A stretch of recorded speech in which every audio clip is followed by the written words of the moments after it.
Gilded Age has a newly engaged couple, a couple that is on the verge of divorce, a man who is about to lose everything, and a socialite who will be forced to leave all her principles behind. Yes, my friends, we talk about episode 5 of Gilded Age season 3 and what will happen in the next episode of the hit drama. So, let's dive in.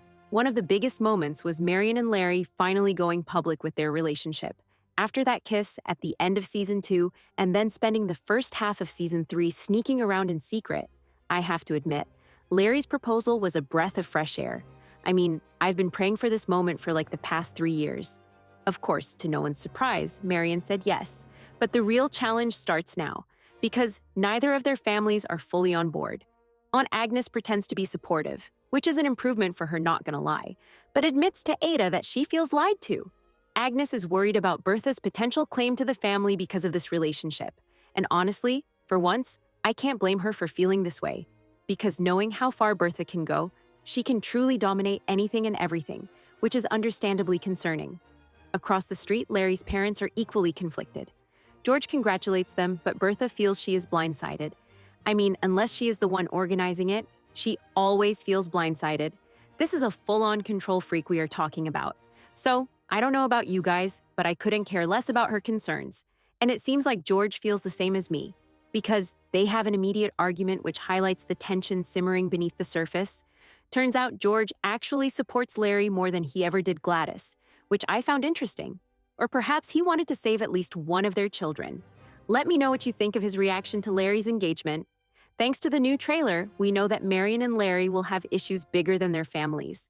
Since George will take Larry with him on his travels across the country, Marian will get a chance to ponder upon things. And when the new information regarding Larry's interest in the nightlife comes in, she will get nervous.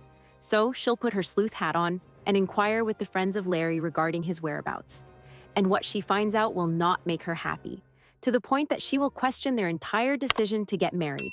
In other words, Bertha won't have to work so hard to break them apart. Larry's secrets will be enough to ruin this relationship. Meanwhile, Glattis is officially a duchess now, married to that horrendous Hector and living at Sidmouth Castle. Stunning place, by the way, but regardless of how beautiful the castle is, it's not all fairy tale vibes. Lady Sarah, who is her terrifying sister-in-law, is making things difficult by constantly trying to overshadow Glattis.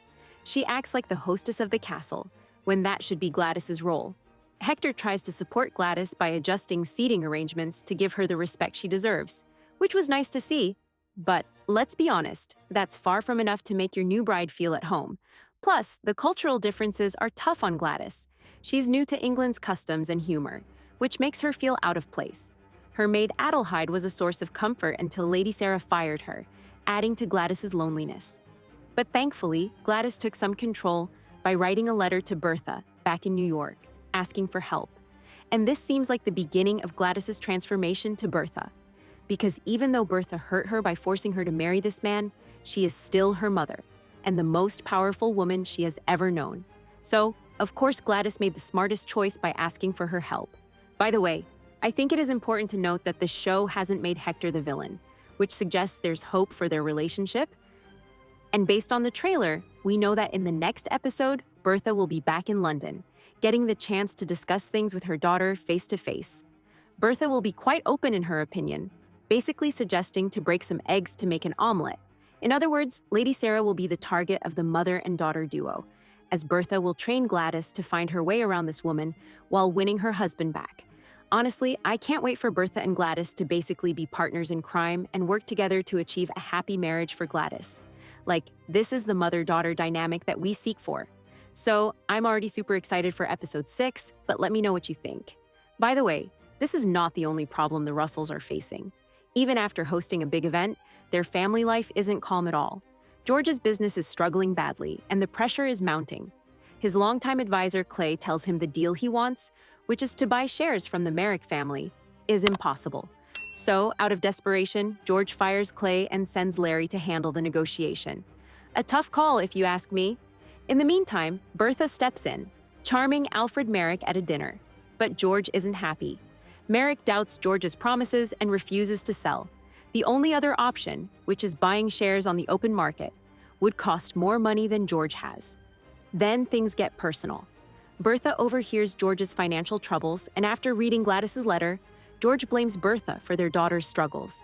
He announces he won't be home when Bertha returns from England. Clearly, George has had enough. Not only is his wife basically ruling their family life as if she is a Gestapo, but also his finances are in trouble. I mean, can you imagine the stress he has been facing? It's crazy. In the next episode, things will get even worse as he will find out that neither deals are possible, meaning that they will have to get into massive debt to save everything. Who do you think George will ask for money for? I can't wait for your theories. All I know is that this downfall in business will impact Gurge psychologically quite a bit, to the point of leading him to even leave his wife. So yes, to all of our surprise, divorce will be on table for the Russells, even though whether they will go through with it or not is still open to discussion. Peggy's storyline also deepens. Her relationship with William in Newport is growing, despite his mother's interference. When they go to a baseball game, however, things get awkward after running into Peggy's former editor, Thomas Fortune. Fortune invites Peggy to interview the famous suffragette Frances Ellen Watkins Harper, which excites her enough to consider putting her novel on hold and returning to journalism. But when William learns Fortune plans to accompany Peggy on the trip, things change drastically. Peggy refuses to travel with Fortune, leading to a fight between William and Fortune. Now Peggy has to explain her complicated past to William, and yes, in the next episode, she will face the potential to hurt her reputation. Now we know that William is a man who would stand by Peggy no matter what. But we also know that his mother is basically looking for excuses to ruin this relationship. And this is a matter that is more than enough to cause friction between the mother and the son, which will dominate episode 6 of the show. Another important storyline that will dominate episode 6 is Oscar's face-off with Maud. I mean, we know that Oscar is still angry, rightfully so. Maud's return as an S-worker suggests that the stolen money is still gone. But the trailer suggests that Oscar will still force her to explain what she has done with the money. Clearly, he is still hopeful that he can get some of it back, but I personally doubt so. Still, let me know what you think happened to this money.